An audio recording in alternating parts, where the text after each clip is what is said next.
দ্বিতীয় সোমবারের তোমাদের অনেক অনেক শুভেচ্ছা জানাই। আর আমি চলে গেছিলাম আজকে আমাদের দুর্গাপুরের আরেশ্বর শিব মন্দিরে। কেন জানি না মনটা আজকে খুব টানছিল মন্দিরের দিকে, তাই কিন্তু চলে গেছি আমি।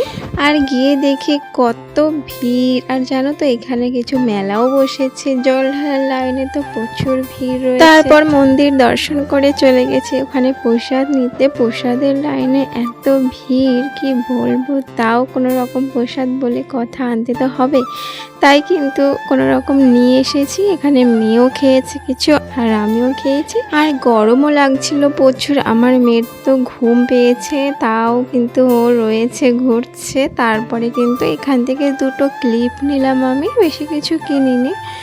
এই দুটো ক্লিপ নিয়ে মেয়েকে একটা বেলুন কিনে দিয়ে তারপরে আমরা একটু আখের রস খেয়ে নিলাম। যেহেতু প্রচুর গরম, তাই কিন্তু একটু খেয়ে নিয়েছি আখের রস।